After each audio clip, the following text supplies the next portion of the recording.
So welcome back to part two. ये है Alto buying strategy के part two. Part one already मैं बता चुका हूँ, जहाँ पर मैं स्टैंडर्ड, एलएक्सआई, वीएक्सआई इन चीज़ों के बारे में बात कर रहा था, और साथ ही साथ मैं देख रहा था कि सीएनजी में अगर हम जाते हैं तो क्या माइलेज के ऊपर हमारी क्या खर्चा आएगा, अगर हम पेट्रोल में जाते हैं तो क्या खर्चा आएगा, फ्यूचर में पेट्रोल गाड़ी की क्या भविष्य हो सकती है। तो अगर हम गाड़ी ऑल्टो खरीदने के बारे में सोच रहे हैं तो आज की तारीख में, तो हमें कौन सी वेरिएंट के ऊपर जाना चाहिए, कौन से फ्यूल ऑप्शंस के साथ जाना चाहिए, ये हमने लगभग लगभग पार्ट वन में क्लियर कर चुके हैं। अगर तुमने नहीं देखा तो पार्ट वन देख सकते हो।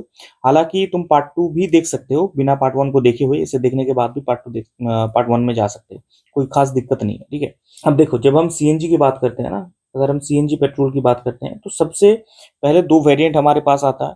एक आती है तुम्हारे VXI सीएनजी, जिसकी कीमत है 5,32,000 रुपये। ठीक है, ये आती है VXI, और इसका एक डाउनग्रेड वर्जन आती है जो है LXI। ठीक है, और इसकी जो डाउनग्रेड वर्जन है उसकी कीमत है 4,82,000। और दोनों गाड़ियों में तुम आमतौर पर कह सकते हो कि ऑलमोस्ट 50,000 का डिफरेंस है, ऑलमोस्ट 50,000 रुपये का डिफरेंस है। 50,000 रुपये अगर तुम ज्यादा देते हो तो तुम्हें म्यूजिक सिस्टम, दो स्पीकर्स, साथ साथ तुम्हें वो व्हील कवर वगैरह भी मिल जाएंगे। It's best sweet options. ठीक है, अगर तुम देखो ऑल्टो के हिसाब से, मैं कहूंगा VXI CNG one of the finest option है। लेकिन एक सबसे बड़ी दिक्कत है, द मोमेंट तुमने सीएनजी खरीदा, तुम्हारी जो गाड़ी के डिक्की के या जो ट्रंक है ना, उसके स्पेस खत्म हो गई।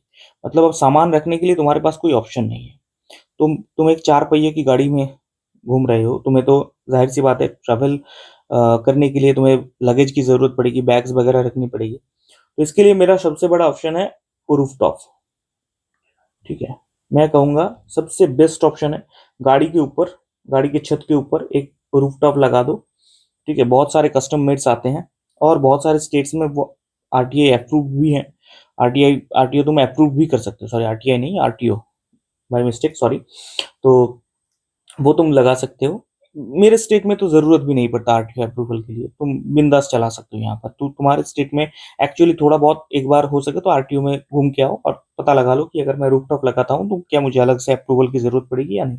तो रूफटॉप में तुम सामान रखो, अच्छे से उसे बांध लो, तुम्हारी दिक्कत खत्म हो जाएगी। हाँ, एक दिक्कत तब भी रहेगी, अगर बारिश होती है तो तुम्हारे बैग्स तो भीगेंगे। तो उसके लिए तुम्हें फिर से एक ट्रिपल मिलती है प्लास्टिक वगैरह की, तो वो कवरेज तुम्हें देनी पड़ेगी। ठीक है, बारिश के मौसम में।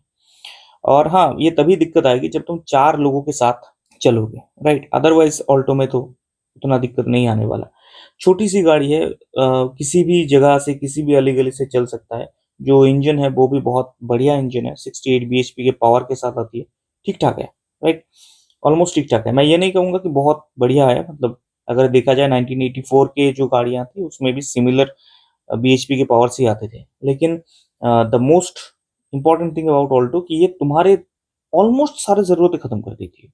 जितनी भी तुम्हारे जरूरतें हैं आज की तारीख में, मिडिल क्लास के लिए हिसाब से परफेक्ट गाड़ी है। किसी भी जगह पर पार्क कर लो, बाइक जैसी साइज है। ठीक है, किसी भी गली में घूम जाती है, मोबिलिटी बहुत अच्छी है, हल्की सी गाड़ी है, कहीं फंसती नहीं है, पहाड़ से लेकर किसी भी रास्ते पर चल जाएगी। One of the best car है। मैं कहूंगा कि Alto kind of A blessings है आज की तारीख में। ठीक है, और सबसे बड़ी बात, रीसेल वैल्यू हाई है अभी भी। अब जब तुम सीएनजी में जाओगे, कुछ चीजें तुम्हें ध्यान में रखनी पड़ेगी। एक तो, रिगार्डलेस तुम पेट्रोल, मतलब तुम्हारी ड्राइविंग कम है ज्यादा है, तो सीएनजी सबसे आज की तारीख में बेस्ट है, वो मैं पार्ट वन में बता चुका हूँ। ठीक है, रीसेल वैल्यू भी, अगर कल तुम्हें किसी वजह से गाड़ी बेचनी भी पड़े तब भी तुम 2-2.5 लाख आराम से यहाँ से निकाल सकते हो। ठीक है, 2,25,000 हम एवरेज मान के चलते हैं। इतनी बढ़िया इसकी रीसेल वैल्यू। और मुझे नहीं लगता कि तुम आसानी से बेचना चाहोगे। मुझे पता है बहुत सारे लोग हैं जो 5 साल बाद गाड़ी बेचना चाहते हैं, बट मैं पर्सनली बेचना नहीं चाहता। ठीक है, मैं अगर गाड़ी खरीदूंगा, मैं जो भी मेरी जो साइन है वो 10 साल हो चुका है, फिर भी मैंने कभी भी आज तक नहीं सोचा कि मुझे उसे बेचना है। कल अगर मैं एक क्लासिक 350 भी लेने के बारे में सोच रहा हूँ, तो अगर मैं ले लेता हूँ, ठीक है, रॉयल एनफील्ड के, तब भी मैं साइन को विदा नहीं करने वाला। ठीक है, तो जिंदगी में मुझे चीजें बेचना पसंद नहीं है। ये मेरी फिलोसफी है। ठीक है, जो एक बार आता है मेरे साथ जुड़ जाता है, मैं उसका साथ निभाता रहता हूँ। ठीक है, मेरी चैनल की तरह। यहाँ प आज तक मैंने अपने चैनल का साथ नहीं छोड़ा। हाँ, कभी-कभार वीडियो डालने में देर हो जाती है, सॉरी उसकी वजह से। हाँ, तो कहाँ था मैं? हाँ, तो लगेज के इश्यू के बारे में हम बात कर रहे थे। लगेज इश्यू हमने कंप्लीट कर दी कि दिक्कत नहीं होने वाला, अगर हम रूफटॉप लगा देते हैं तो। और क्या दिक्कत है? लगभग सारे तो पूरे हैं। माइलेज की इश्यू हमने सीएनजी से खत्म कर दी, लगेज की इश्यू हमने रूफटॉप से खत्म कर दिया।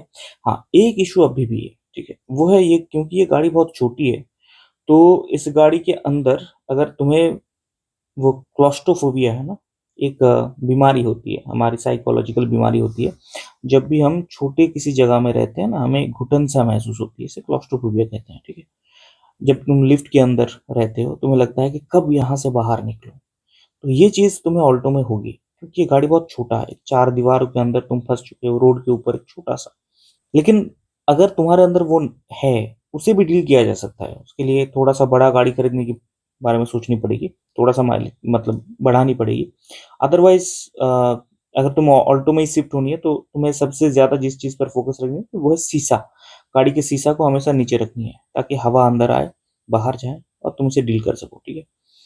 One of the biggest thing आज की तारीख में मैं कह सकता हूँ, अगर कल को ये खराब हो जाती है, तब भी तुम्हारा बहुत ज़्यादा नुकसान नहीं होने वाला। एक दूसरा रीज़न, अगर किसी वजह से गाड़ी ठुक भी जाती है कहीं पर भी, तब भी तुम्हें ज़्यादा इसकी मेंटेनेंस पे खर्चा भी नहीं होने वाला। ये मारुति की एरिना प्लेटफ़ॉर्म से है और सबसे सस्ती गाड़ी है। तो बेसिकली मेंटेनेंस फी भी ऑलमोस्ट ज़ीरो है, ठीक है? मतलब नेग्लिजिबल है। बाइक मेरे साइन में और इसमें कुछ ख़ास डिफ़रेंस है नहीं। मेरे यहाँ पर जो लोकल मेंटेनेंस शॉप है, जहाँ पर मैं एक्चुअली अपनी बाइक को सर्विसिंग करवाता हूँ, वो लोग कार भी सर्विस करवाते हैं। तो उनसे जब मैंने बात किया, तो उन्होंने साफ-साफ बताया कि सेम ही है। एक होंडा शाइन बाइक के और ऑल्टो में कुछ ख़ास डिफ़रेंस आपको नहीं मिलने वाला। 500-700 रुपए के साथ मैक्सिमम टू मैक्सिमम डिफ़रेंस आने वाला है मेंटेनेंस में, ठीक है? अगर आप रेगुलर मेंटेनेंस करवाते हैं तो। This is how I am planning to buy this car, ठीक है? तुम किस तरह से क्या सोच रहे हो गाड़ी के बारे में? ज़रूर बताना। हाँ, एक और चीज़, तुम में से कुछ लोग कहोगे कि एजीएस वाले को मैंने कंसिडर ही नहीं किया। एजीएस बेसिकली मारुति की एएमटी होती है ना, ऑटोमेटिक। देखो, ऑटोमेटिक तुम्हारे पास सीएनजी का कोई ऑप्शन नहीं है, ठीक है?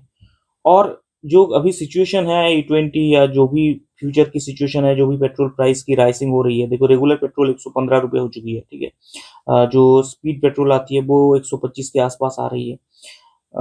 ऊपर से जो एक्सपी 100 है वो आई थिंक 182, 175 के आस-पास स्टेट टू स्टेट वैरी कर रहा है। तो इतने पैसे देकर तुम कैसे पेट्रोल में गाड़ी खरीदने के बारे में सोच रहे हो? मुझे तो समझ भी नहीं आ रहा। राइट नाउ मुझे पूरी तरह से लगता है कि डीज़ल या सीएनजी या ईवी, इन तीनों के अलावा तुम पेट्रोल के बारे में सोच नहीं सकते हो ऑनेस्टली। जिस तरीके से चीज़ें चल रही हैं। हाँ, शायद 2027 आते-आते अगर ये चीज़ों की कीमत घट जाए, गवर्नमेंट ई20 या ई85 जो भी उनके सोच है, उनसे वो पीछे हटे, तो शायद सिचुएशन बदल जाए, तब शायद तुम कह सकते हो। हालाँकि गाड़ी के खरीदने की मौसम आने में अभी देर है, दिसंबर महीने हम आमतौर पर सोचते हैं कि जब ईयर एंडिंग होगी तब गाड़ी की कीमत में बहुत ज़्यादा कटौती आएगी। ये 3,70,000 तुम्हें दिख रहा है जो स्टैंडर्ड वेरिएंट है। एलेक्साइ 4 लाख रुपए है। हम ये मान के चलते हैं कि आमतौर पर 3,80,000 के आसपास हम इस एलेक्साइ को खरीद सकते हैं। और अगर मैं सीएनजी की बात करूँ, तो ये जो 5,32,000 है, मैं तुम्हें दावे के साथ कह सकता हूँ ये लगभग-लगभग 5,10,000 से 5,12,000 के बीच तुम्हें मिल जाएगी, ठीक है? डिपेंड करता है तुम किस से नेगोशिएशन कर पाते हो, पहला। और दूसरा जो रीज़न है, वो ये है कि उसके बाद बाकी के जो पैसे हैं, वो तुम एक्सेसरीज़ में लगा सकते हो। That's it. हालाँकि मुझे नहीं लगता कि इस गाड़ी में बहुत ज़्यादा एक्सेसरीज़ की ज़रूरत पड़ेगी, कुछ ही चीज़ों की एक्सेसरीज़ की ज़रूरत पड़ेगी।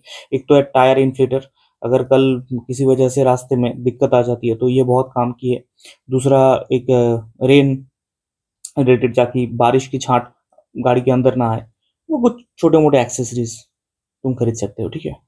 जो ये जो पैसे बचेंगे इनमें से आराम से निकल जाएगा, ठीक है? ऑन रोड पैसे भी काफ़ी कम लगते हैं, क्योंकि स्टेट टू स्टेट डिफरेंट होती है, आमतौर पर तुम 5% के आस-पास जा सकते हो।